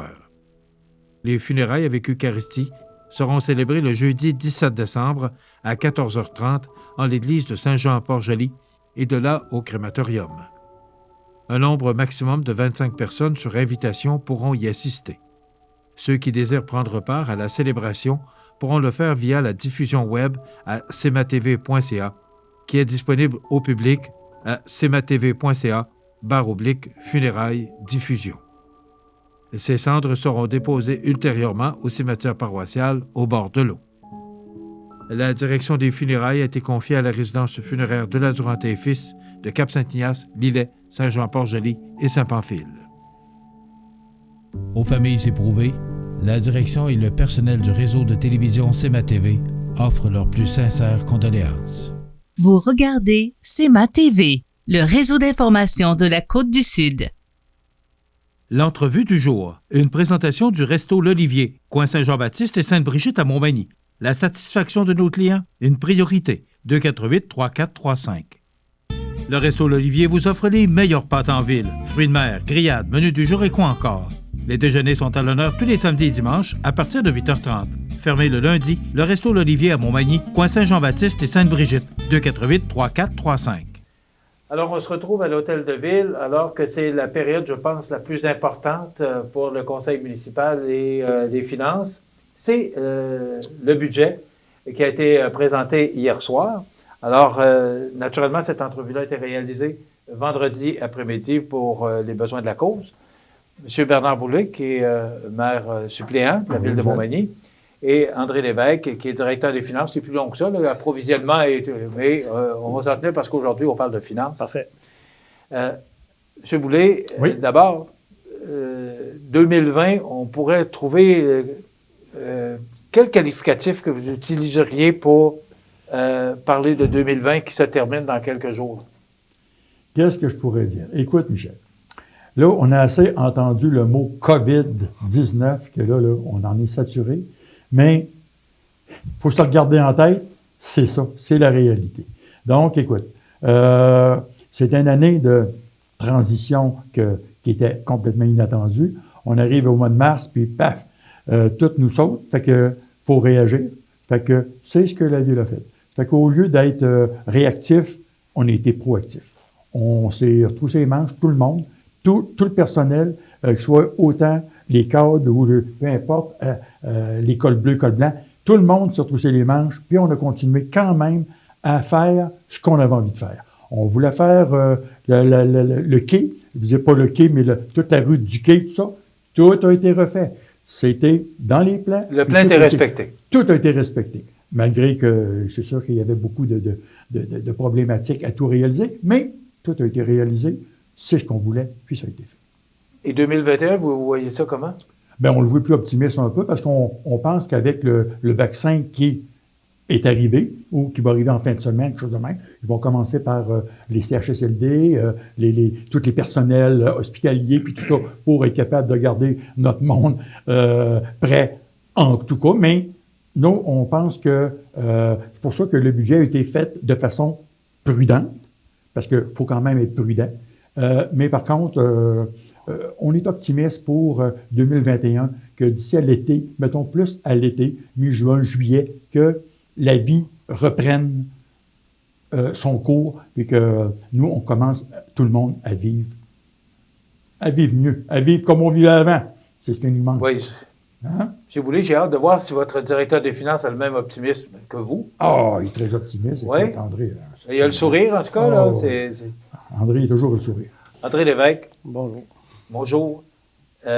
Dites-nous ce que nous réserve 2021 par rapport à l'augmentation du compte de taxes. Est-ce qu'il y a, est-ce que, comme plusieurs villes l'ont annoncé actuellement, est-ce qu'il y a une augmentation du compte de taxes ou si c'est le statu quo pour 2021? Bien, écoutez, c'est sûr que les orientations du Conseil sont toujours données à l'administration municipale au mois de fin août, début septembre, pour enligner le budget de l'année suivante. Ce qui a été convenu par le Conseil municipal, c'est de limiter la croissance du compte de taxes à 1 pour la valeur moyenne de chacune des catégories d'immeubles. Donc, au niveau de la taxation, on a 5 catégories d'immeubles à Montmagny, donc on a 5 taux différents. On a les immeubles industriels, le non résidentiel qui est le commercial institutionnel, on a les multilogements, les entreprises agricoles, de même que tous les autres comprenant le résidentiel. Donc, lorsqu'on prend une propriété, mettons, résidentielle, unifamiliale, comprenant tous les services, c'est-à-dire la fourniture de l'eau potable, le traitement des eaux usées, la gestion des matières résiduelles et la taxe foncière, l'orientation du Conseil, c'était de dire, bien, pour cette maison moyenne-là, qui avait un compte de taxe de 2 millions... excusez, j'ai trop parlé de millions tout à l'heure, oui. De 2670 $ l'année dernière, ben c'est 1 % qu'on va lui donner pour l'année 2021, pas plus que ça. Donc, pour la résidence unifamiliale moyenne, ça va être une hausse du compte de taxes, incluant tous les services, de 28 $. Donc, on a appliqué cette cette orientation-là sur chacune des catégories d'immeubles. Donc, le but, c'était de limiter justement à 1 % la croissance là, au niveau du compte de taxes municipales. Donc, on augmente les revenus de 1 1,26 pour être précis? Bien, c'est 1,26 parce qu'il n'y a pas juste la taxe foncière et les services qui composent les recettes de la ville de Montmagny. Donc, le budget augmente de 1,26 % Et les dépenses? Les dépenses de fonctionnement augmentent de 0,8 %, c'est 0,78 % d'augmentation pour les dépenses courantes. Donc, les dépenses courantes, c'est pour offrir les services à la population, dans le fond. Hein, c'est tout le panier de services que la population va avoir. Qu'est-ce que ça comprend particulièrement, les dépenses? Naturellement, Ben, il y a les salaires des employés, ça. Ouais, ben, c'est combien d'employés, la ville? On est une 60aine permanents, mais il y a un paquet. Il y a plusieurs employés temporaires. Qu'on pense aux pompiers sur appel, une bonne partie du personnel du service des loisirs, c'est du personnel temporaire. Hein. Donc, on est une 60aine de permanents, incluant les cadres et les syndiqués. La masse salariale là, de la ville, c'est, je ne veux pas vous enduire d'erreur, là, mais je vais vous donner, c'est 39 % du budget qui est en salaire. Okay. Par contre, ça peut sembler important, mais il faut se rappeler qu'une ville, c'est une entreprise de service. Hein. On n'a pas de valeur ajoutée, nous. Hein. Ce qu'on fait, on fournit de l'eau, on ramasse les vidanges, on donne des services de loisirs, on déneige les rues, on bouche les nids de poules. On donne des services. Donc, on a du personnel sur le terrain qui offre des services. Moi, j'ai des jeunes qui se promènent avec des casquettes, qui animent nos enfants au camp de jour. Bien, c'est des salaires. Hein? C'est pour ça que c'est quand même une bonne partie du budget qui est là. Mais par contre, il faut se rappeler que la ville donne des contrats aussi. Hein? C'est pas juste des employés. Il y a de la sous-traitance. Il y a de la sous-traitance qui représente un peu plus de 26 % du budget. C'est de l'argent qui est remis dans la collectivité parce qu'on achète des services d'entrepreneurs locaux ou de fournisseurs locaux. Par rapport à l'an passé, revenus et dépenses? Revenus, c'est ça, comme on disait, c'est 1,26 de plus. Là. OK. Les dépenses, est-ce qu'elles sont plus élevées que l'an passé? Non, c'est à peu près similaire. C'est 0,7 % d'augmentation de dépenses. Donc, on a financé une partie de nos dépenses à même nos réserves, nos excédents. Donc, on avait des petits bas de laine, là, on a utilisé ça plutôt que de l'enligner sur le compte de taxes. On s'est autofinancé sur certaines hausses. Par exemple, on a le traitement des matières recyclables. Il y a quand même une forte augmentation de la hausse du coût du traitement des matières recyclables. Bien, ça ne se reflète pas nécessairement sur le compte de taxes avec le tarif sur les matières résiduelles. On en absorbe une partie à même nos excédents pour justement donner un peu d'oxygène aux contribuables. 1,26 moins 0,8 ou moins 0,78, il en reste un petit peu en dessous et c'est de l'argent qu'on veut garder. Est-ce qu'on a de l'argent de côté à la ville de Montmagny? Oui, la ville de Montmagny. On se garde une marge de manœuvre, c'est ça que je comprends. Oui, on opère en bon chiffre de famille. C'est qu'à chaque année, on adopte un budget équilibré, c'est-à-dire que les dépenses et les recettes sont équivalentes. Donc, on a un budget où on ne fera pas de déficit. Puis, à chaque année, on finit par avoir un surplus. Puis, ce surplus-là, en bonne partie, on le met en réserve justement pour pouvoir supporter des coups durs. Une année où on a des dépenses en déneigement parce qu'on est enterré dans le vent de neige puis qu'il faut ouvrir un deuxième site de dépôt de neige usée, bien, c'est ces réserves-là qui vont nous permettre justement d'absorber ces dépenses-là supplémentaires. Si je peux faire un petit lien avec ce qu'André est en train de dire, on a un budget de 1 359 000 en déneigement pour les entrepreneurs locaux là, qu'on dépense. Fait que c'est du stock, hein? Là, il ne neige pas beaucoup. En tout cas, pas au moment où on enregistre, mais quand ça va être diffusé, on aura eu une tempête. Là. Oui. Comment ça se comporte? Parce qu'il n'y a pas neigé beaucoup, mais on est quand même rendu à la mi-décembre. Là. Alors, est-ce que ça vous aide? Bien, c'est sûr. C'est qu'on avait, mettons, budgété 1 500 000, ça nous coûte 1,4 million. Bien, ça fait 100 000 $. À la fin de l'année, c'est 100 000 $ qui vont être en excédent. Puis là, le conseil peut décider tout ce qui fait, de faire une réserve avec ce 100 000 $, justement, pour l'année suivante, si on a des dépenses supplémentaires, bien, on va les utiliser plutôt que de se priver dans d'autres rubriques budgétaires pour faire le déneigement. Puis, tu vois, on a parlé des dépenses, les nids de poules. Les nids de poules, là, la population nous a demandé d'en réparer des nids de poules. Bien, on a réparé pour 45 000 de nids de poules. De plus. De plus, parce que normalement, on a... De ce qu'on aurait dû réparer. Oui, on a 80 000 à 100 000 qui est investi là-dedans. Puis là, ben, on a 45 000 de plus qu'on a mis de plus pour réparer les nids de poules, parce que les citoyens nous l'ont demandé, ben, on les a écoutés, c'est ce qu'on a fait. OK. On va s'arrêter quelques instants pour vous laisser prendre un peu une gorgée d'eau. Et on va parler d'autres choses qui concernent le budget, parce qu'il y a des choses intéressantes à jaser. Donc, on revient avec nos invités dans quelques instants, le pro-maire de Montmagny, M. Bernard Boulay, et André Lévesque, directeur des finances. Le réseau de télévision CMA-TV est fier de vous présenter La Pouponnière, en collaboration avec votre Jean Coutu de Montmagny, où l'on trouve de tout, même un ami. Santé, beauté, photo. Votre Jean Coutu de Montmagny, c'est tout ça et encore bien plus. Jean Thibault et toute son équipe du Jean Coutu de Montmagny sont fiers de s'associer à CMA-TV dans la présentation de La Pouponnière et profitent de l'occasion pour féliciter les heureux parents. Je vous rappelle que nos Alors, invités... la chronique à La Pouponnière... Qu'est-ce que c'est? Alors, la chronique à La Pouponnière, pour aujourd'hui, on n'a pas de nouveaux poupons à vous présenter, mais vous savez qu'à tous les mardis, on procède au tirage d'un certificat cadeau de 25 $ offert par votre Jean Coutu parmi tous les parents et les poupons de la semaine précédente. Donc, notre gagnant pour aujourd'hui, Thomas Pelletier. Les parents Audrey Deneau et Rémi Pelletier sont de Saint-Aubert-de-Lillet. Thomas qui est né le 7 décembre dernier. Donc, félicitations, il mérite un certificat cadeau de 25 $ offert par votre Jean Coutu de Montmagny. La chronique La Pouponnière qui vous revient tous les mardis et jeudis à la même heure. Et merci à la précieuse collaboration des employés de l'hôpital de La Pouponnière pour la présentation de cette chronique tous les mardis et jeudis.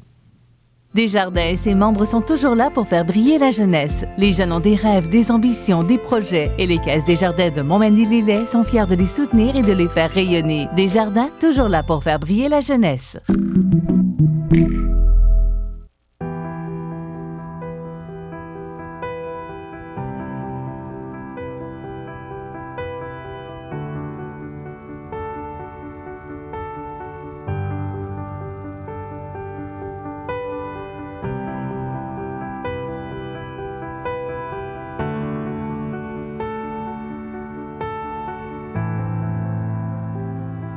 Vous regardez CMA-TV, le réseau d'information de la Côte-du-Sud.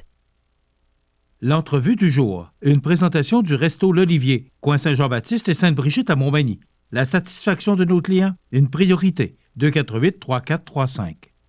Je vous rappelle que nos invités sont M. Bernard Boulay, qui est maire suppléant de la ville de Montmagny, et M. André Lévesque, directeur des finances. Et je vous rappelle que cette entrevue a été enregistrée vendredi en raison du dépôt du budget au conseil municipal lundi, le 14 décembre au soir. Donc, c'est pour ça que c'est diffusé aujourd'hui. Je reviens avec vous, M. Lévesque. La dette de la ville de Montmagny. Oui. Par rapport à l'an passé, on se situe comment pour l'année qui vient pour la dette de la ville? Bien, je vous dirais que ça s'améliore. C'était prévu. On a quand même... ça s'améliore. C'est de la douceur à mes oreilles. Quand je dis ça s'améliore, c'est pas qu'on était en mauvaise posture. On est en très, très bonne posture au niveau de l'endettement à Montmagny.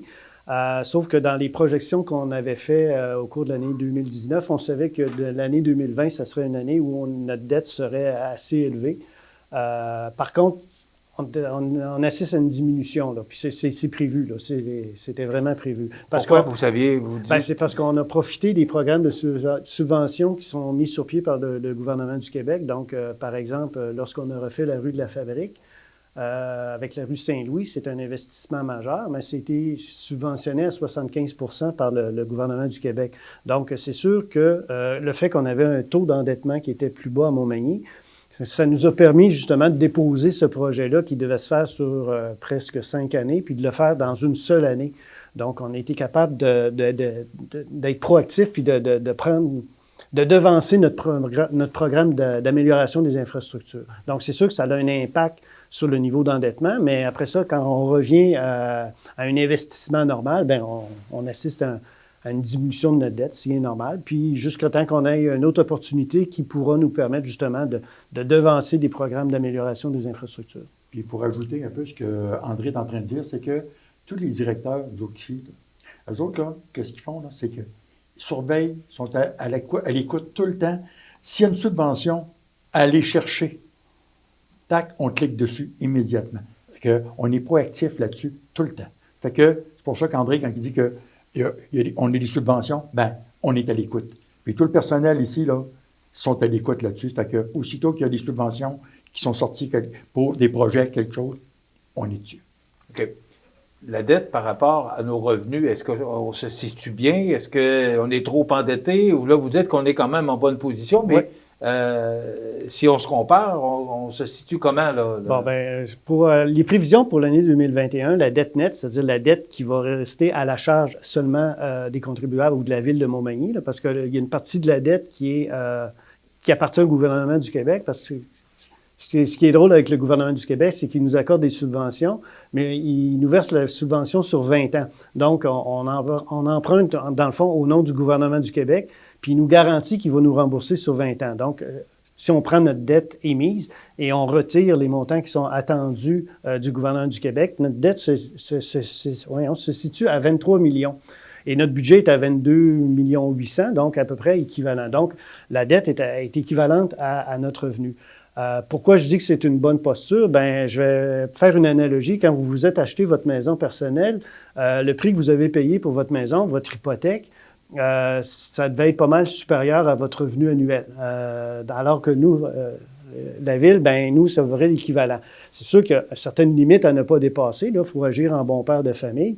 Mais quand même, puis ça va aller en diminuant là, au cours des prochaines années. Donc, puis la dette, c'est pas pour payer de l'épicerie, hein, c'est payer des infrastructures. Hein. Quand on s'endette, une ville s'endette, c'est pour faire des infrastructures souterraines, des voies routières, des bâtiments. Donc, c'est des biens qui ont une durée de vie de 60 ans et plus. Donc, on rembourse cette dette-là pendant 15 ans, mais à partir de la 16e année, on est en période de gain, là, parce qu'on n'aura pas à remplacer tous ces équipements-là. Donc, c'est pour ça que je vous dis qu'au niveau du niveau d'endettement de la Ville de Montmagny, on est en très, très bonne posture. Puis s'il y a, parce qu'on a beaucoup de projets en attente qui sont prêts, qui sont ficelés, puis que l'administration municipale et les élus sont prêts à mettre en marche. Quand il y aura des programmes de subvention intéressants qui pourront se présenter, bien, nous, on aura un projet à accorder, puis on aura la marge de manœuvre au niveau de l'endettement pour pouvoir aller de l'avant. Mais là, ce que j'ai compris, tantôt, on a un bas de laine aussi qui nous donne ce jeu-là pour... Est-ce qu'on est toujours obligé d'emprunter ou si on peut se servir de notre bas de laine? Pour... je vous dirais qu'on emprunte... Lequel des deux qui est le plus avantageux? Bien, je vous dirais c'est le bas de laine, mais c'est sûr que pour moi, utiliser des liquidités que j'ai actuellement pour payer des infrastructures qui vont durer 60 ans, j'aime peut-être mieux utiliser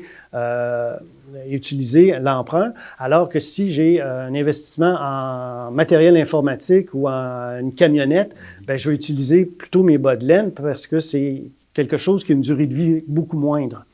Je ne sais pas si vous voyez un peu c'est l'analogie. Là. Donc, on a des réserves, on a des bas de laine pour payer comptant sans aller à l'endettement. Là, je vous dirais que sur un plan quinquennal d'investissement, il y a à peu près un petit peu moins que la moitié qui est payé comptant sans endettement. Okay. Et là, ce que j'ai entendu tout à l'heure, c'est que la dette diminue. Oui. À chaque année, ou est-ce que vous êtes capable, par rapport à budget, vous devez avoir un budget équilibré, de diminuer la dette à chaque année? Oui. Oui, parce que... malgré les emprunts... Oui, c'est ça. Oui. C'est que l'objectif que le conseil municipal s'est donné, c'est de financer des investissements par emprunt à un montant inférieur à ce qu'on rembourse annuellement notre dette à long terme. Donc, c'est un peu comme, je vous fais analogie à votre hypothèque personnelle. Si vous faites des paiements supérieurs sur votre hypothèque, ben, elle va baisser plus rapidement. C'est un peu ça. Là. OK. Maintenant, on a assez parlé de chiffres. Là. Moi, ce que j'aimerais, parce que cette année 2020 n'a pas été la meilleure des années, et c'est mentionné dans votre communiqué de presse aussi que ça a été difficile et tout de suite, vous avez dû vous ajuster. Monsieur Lévesque, vous nous disiez qu'au mois de mars, au moment où on a mis Québec sur pause, vous avez été obligé de refaire le budget de fond en comble. Oui, puis on l'a refait au mois de juin, puis on l'a refait au mois de septembre, parce qu'on s'est ajusté, toute l'équipe de direction s'est ajustée à chaque 28 jours. à chaque 28 jours, on n'avait pas le choix. Les projets, Si on regarde ça un peu plus positivement, est-ce que vous êtes positif d'abord pour 2021? Est-ce qu'il y a des beaux projets dans l'air pour... Oui. Ben oui, on a des beaux projets. Mais écoute, on avait même, avec la pandémie, on aurait fait quand même toute la rue du Quai, là, toute la rue des Écarts, tout a été refait pendant la pandémie. Là. Fait que nous, ça ne nous a pas arrêtés. C'est sûr qu'il y a des choses qui ont changé, mais ça ne nous a pas arrêtés. Fait qu'on a été capable de faire nos choses, la même chose. Puis tu vois, pour nos prochains investissements, on a l'avenue Bélanger, qu'elle va être refaite du sous-sol jusqu'à l'asphalte, si tu veux, là. Ça va être refait au complet. Les équipements du traitement des boues, ça, c'est un investissement qui va coûter 1,8 million. Mais ça va nous être remboursé à 100% par la taxe, le programme des taxes sur l'essence. Donc, ça, c'est 100% qui va être remboursé. Fait que, au lieu de débourser 500 000 qu'on faisait à toutes les 5 ans, 6 ans? 8 ans. 8 ans? Bon, ben là, on va être capable de gérer nos choses nous-mêmes. Fait que, avec cet investissement-là, fait que ça, c'est déjà quelque chose de bien. Le gaz naturel est arrivé à Montmagny. Ben, les chauffages de l'aréna, ben, ça va tout passer au naturel cette année. Donc, ça va être encore des économies pour la municipalité, pour la ville. Aussi, on a l'aménagement du boulevard Taché. Tu le vois assez souvent, Michel, tu l'as, on peut dire d'en face à tous les jours, là. Hein? Donc, on va l'améliorer lui aussi. On va le continuer. C'est des... OK, c'est dans les plans parce que l'objectif, c'est de se rendre jusque chez Mazda. C'est ça. Et vous prévoyez faire quoi cette année? Au moins se rendre jusqu'à... Des Poiriers. Chemin des Poiriers, c'est ça. Okay. Puis à l'est, jusqu'au Tim Hortons. C'est ça. Mais là, on voit qu'il y a certaines places qui ne sont pas faites. Comme là, vous avez le 25 ou tout ça. Est-ce que c'est dans les projets de le faire cette année? Ou? On y va selon nos moyens. Et voilà. On en fait des petits peu, mais on va le faire. Okay. Aussi, les espaces verts, le circuit des Trois Ponts. On avait un bout de fait jusqu'à la rue des Érables. Mais là, on va le continuer cette année jusqu'au Pont-Rivard. Pont Boulanger, excuse. Il est déjà fait. Ça fait que jusqu'au Pont Boulanger. Fait que ça, déjà là, on a encore des beaux projets là-dessus. Fait que ça va tout s'améliorer. Fait que c'est toutes des belles choses qui vont se faire. Après ça, écoute, il y a le projet, écoute, il y a le parc Saint-Nicolas qui continue d'améliorer. Le terrain de baseball qui va être remis parce que ça a l'air que quand tu es dans le fond du champ droit ou du champ gauche, tu ne vois pas la plate. Ça fait que ça a l'air qu'il faut l'avoir. OK. Il faut être capable de voir le lanceur puis le frappeur. Ça fait que c'est toutes des choses qui vont s'améliorer en même temps. Tout le matériel roulant qu'on parle, les autos, les camions qu'on remplace au fur et à mesure, ben, c'est des choses qu'on fait pour l'année 2021. Il nous reste quelques minutes. On va laisser faire les grands titres aujourd'hui, là, parce que j'ai l'impression qu'on est dans les grands titres. Monsieur Lévesque, bon, il y a des projets, là, et je vois que c'est dans le budget aussi. Tout ce que M. Boulay vient de parler, c'est dans le budget. Maintenant, au niveau domiciliaire, est-ce que par rapport aux nouvelles constructions, les nouveaux projets qui ont poussé à Montmagny, est-ce que ça nous aide à nous à améliorer nos revenus? Mais est-ce que cette année 2020 a été un bon cru ou est-ce que est-ce que vous êtes capable, parce que vous avez des prévisions à cet effet-là? Oui, c'est sûr. C'est sûr qu'au début de l'année 2021, le service de l'urbanisme de la Ville va déposer son rapport annuel pour l'année 2020. J'en ai vu des bribes, c'est impressionnant. La valeur puis le nombre de permis qui a été émis pour la rénovation, la construction, c'est impressionnant. Donc, c'est sûr que ça va avoir un impact au cours des prochaines années. Puis, moi, j'appelle ça un enrichissement collectif parce que quand le parc immobilier de la Ville prend de la valeur, pas juste par spéculation foncière, mais par amélioration de la qualité du parc immobilier, c'est la richesse collective de la Ville là, qui en profite. Ouais. M. Lévesque, vous nous avez parlé en début d'entrevue qu'on augmentait le compte de taxe de 1 là. Donc, là, ça fait longtemps qu'on voulait savoir, parce que c'est toujours la question que les gens se posent là, avant les fêtes. Maintenant, moi, je voudrais savoir, si on se compare, parce qu'on parlait de Lévis, Québec, Montréal, qui ont annoncé un gel de taxes. Maintenant, pour notre région, pour Montmagny, dans des villes qui se comparent à nous, est-ce qu'eux ont un gel de taxes? Ou, certains ont réussi à faire un gel de taxes. Je vous dirais que certaines villes, par exemple, j'ai une petite revue de presse que j'ai fait rapidement, On voit Matane, c'est une augmentation de 2,3 du compte de taxes. À Trois-Rivières, on a 1,7. À Shawinigan, 0,77. À Rimouski, c'est 1,9 d'augmentation du compte de taxes. À Chambly, ils ont décrété un gel des taux de taxes foncières, mais ils ont monté tous les tarifs. Donc, tous les tarifs pour les services ont monté. Saguenay, c'est 1,9 d'augmentation. Ottawa, c'est une autre province, mais ils sont à 3 eux. C'est sûr qu'on voit, on a eu les annonces de Lévis, Québec, Gatineau, Montréal qui décrétaient des gels de taxes. Il faut juste se rappeler que ce sont des villes qui ont des sociétés de transport en commun et le gouvernement s'est engagé à combler les déficits de ces organismes-là. En temps de pandémie ou pour l'année 2020. Donc, ces villes-là ont reçu un chèque, dans le fond, de compensation. Donc, c'est sûr qu'ils ont décrété un gel de taxes, mais c'est en partie financé par le gouvernement du Québec à ce niveau-là.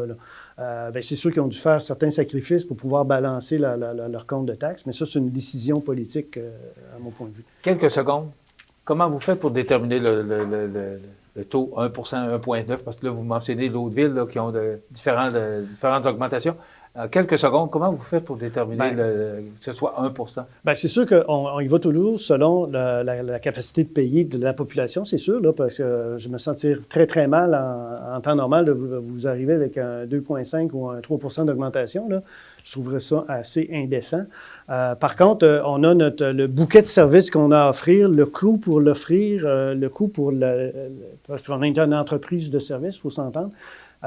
On a des dépenses fixes, incompressibles, puis on a celles où on peut agir pour économiser.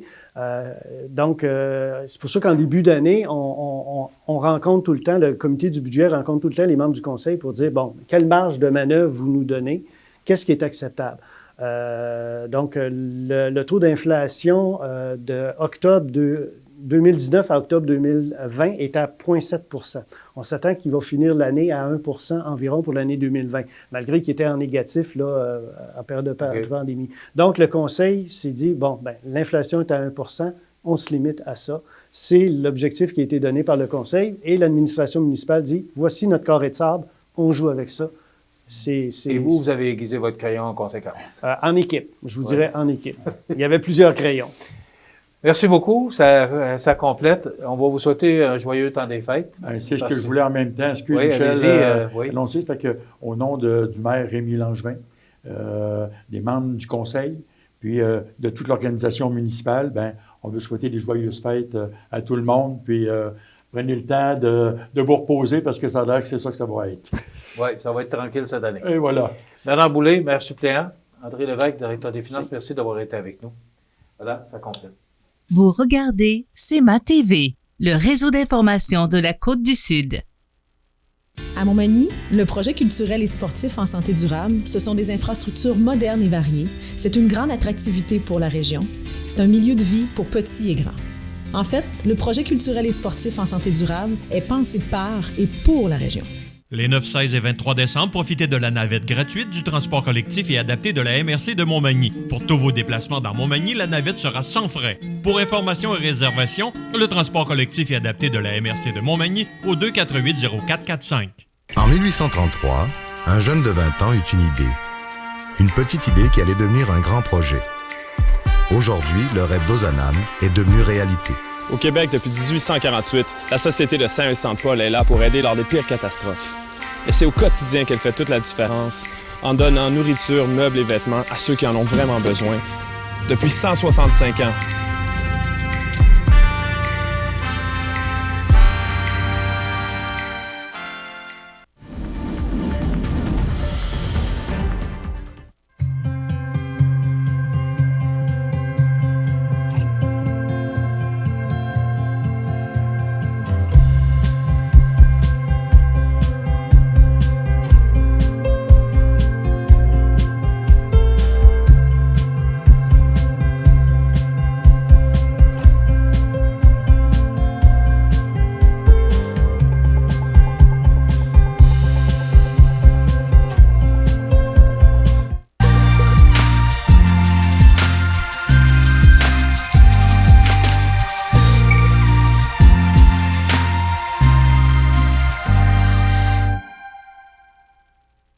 Vous regardez CEMA TV, le réseau d'information de la Côte-du-Sud.